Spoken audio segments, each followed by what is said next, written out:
everyone, welcome back for another deep dive. Oh, this is going to be good. It is. Today, we're going to be tackling something that I know a lot of you were thinking about. Sure. Building a website for your game dev studio. For sure, yeah. And we're going to be breaking down an article from Site Design and Now W. Okay. They're a web design company that seems to really get what makes game dev websites tick. Yeah, they've got a pretty good pulse on the industry, it looks like. I think so, too. Yeah. And if you're ready to make your studio shine online, let's get started. Do it. So I think this is important because your website is often the first impression you make on potential clients, partners, even the press. Yeah, your virtual storefront. Exactly. So the article kicks off with something pretty obvious, your game portfolio. Okay. You got to show off those amazing games you've poured your heart and soul into. Yeah, for sure.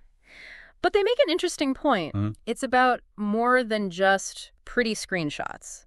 Yeah, I've seen so many game dev websites that just slap up a few screenshots and call it a day. Yeah. You know? Right.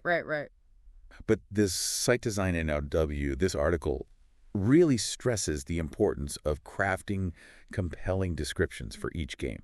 It's about telling a story. Okay, so what does that actually look like? Right. What kind of story should we be telling? I mean, think about it like this. You want to give visitors a glimpse behind the curtain. What were the unique challenges you faced during development?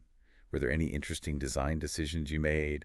What kind of feedback have you gotten from players? Yeah. All of these things add depth and intrigue to your portfolio.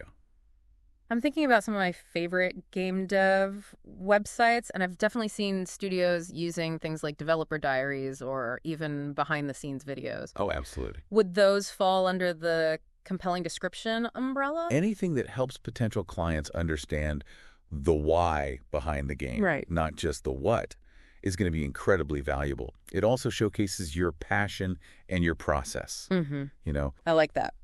Okay, so we've got those stunning visuals. Yeah. The compelling descriptions. What's next? Well, the article then dives into something I think is often overlooked, team bios. Okay. And it's all about humanizing your studio, putting faces to the names. You know, I've been to websites where it felt like the company was run by robots. Right. Just cold, hard facts, no personality whatsoever. It's almost off-putting. People want to connect with the humans behind the games. Yeah. They want to see the passion, the expertise, the quirks that make your studio unique. For sure. You know? Oh. So how do we strike that balance between showing personality and professionalism in those bios? I think you keep them concise, but focus on key team members and highlight what they bring to the table, their skills, their experience, the roles they play in the studio. Okay. You can even sprinkle in some personal tidbits to give a sense of their personality. So it's not just John Smith, lead programmer. It's more like John Smith, lead programmer, has a caffeine addiction that fuels those late-night coding sessions. Exactly. You want to show that you're real people who are passionate about making great games. Transparency builds trust and helps potential clients feel like they know you. All right, I'm loving this. We've shown off our gorgeous games. We've introduced the awesome team behind them. But how do we actually tell potential clients what we can do for them? That's where the article's emphasis on clearly outlining your development services comes in. Yeah. And this is something I think game devs sometimes stumble on. I think so, too, because we're so used to speaking in game dev lingo that we forget. Not everyone understands what a gameplay programmer or a level designer does. Site Design and W is really hammering home the importance of clarity here. Okay. Use plain language, bullet points, spell it out. You want potential clients to understand exactly what services you offer without having to decipher a bunch of jargon. It's about making it easy for them to see how your studio can help them achieve their goals. Okay. If you specialize in certain genres or platforms, make that crystal clear. Right. If you're the go-to studio for mobile RPGs, shout it from the rooftops. I love it. You know? So it's like having a menu of your skills. Yeah. It is. It's like a menu, and just like a good menu entices you to try something new, your website should highlight what makes your studio stand out. Oh, I love that analogy. Right. Okay, so we've talked about showing off our work, our team, our services. Right. But how do we convince a potential client that we're the right choice? What's the secret sauce that seals the deal? Well, think about it this way. If you were looking for a new restaurant to try, Would you be more likely to go to one with rave reviews or one with no reviews at all? Definitely the one with the rave reviews. Social proof is so powerful. Exactly. And that's why Site Design AWO is such a big advocate for client testimonials. Okay. It's all about building trust and credibility. Okay, I get it. Testimonials are like little gold nuggets of social proof. But are there any tips on making those testimonials really shine? Definitely. Go beyond just generic praise. Encourage your clients to share specific examples of how you help them achieve their goals. Okay. Did you deliver a project ahead of schedule?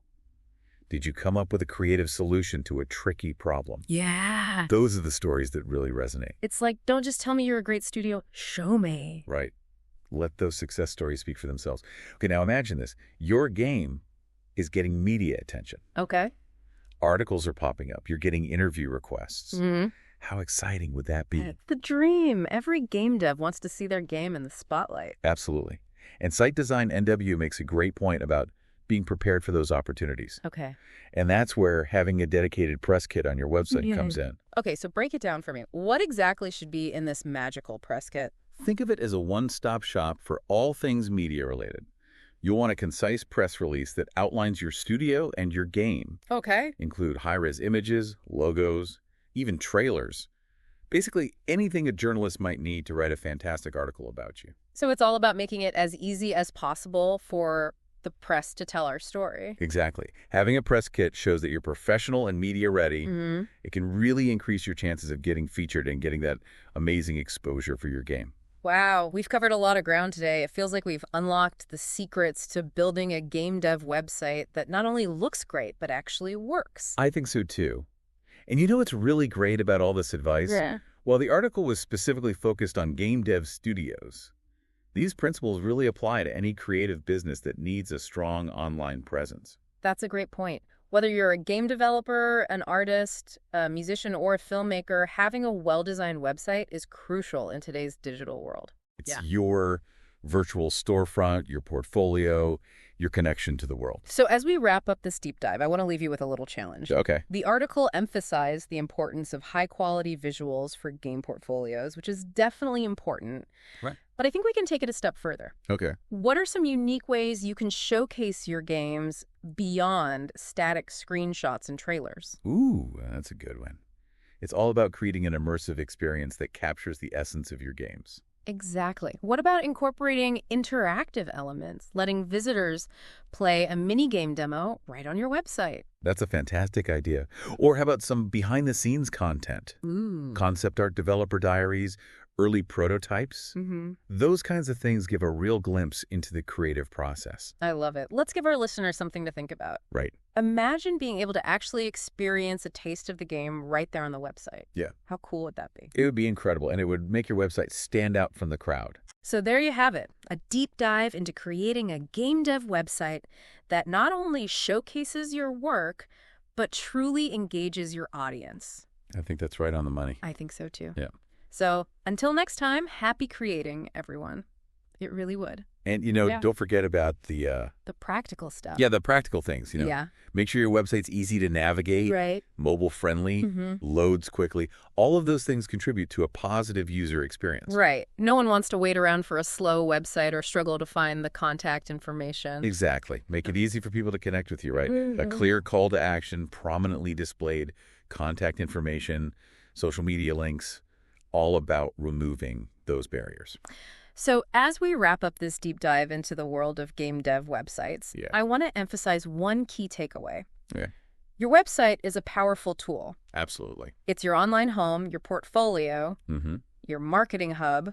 I mean, it's an investment in your studio's success. And like any investment, it requires careful planning, attention to detail, and a bit of creativity. And the beauty of it is that it's always evolving. Right. You can constantly tweak and refine it as your studio grows and changes. That's right. Don't be afraid to experiment, try new things, see what works best for you. So for everyone listening, I hope this deep dive has given you some valuable insights and maybe even sparked some inspiration. I hope so too. Go out there and build something amazing. Let your website reflect the passion, creativity, and expertise that drives your game dev studio. Until next time, happy creating, everyone. Cheers.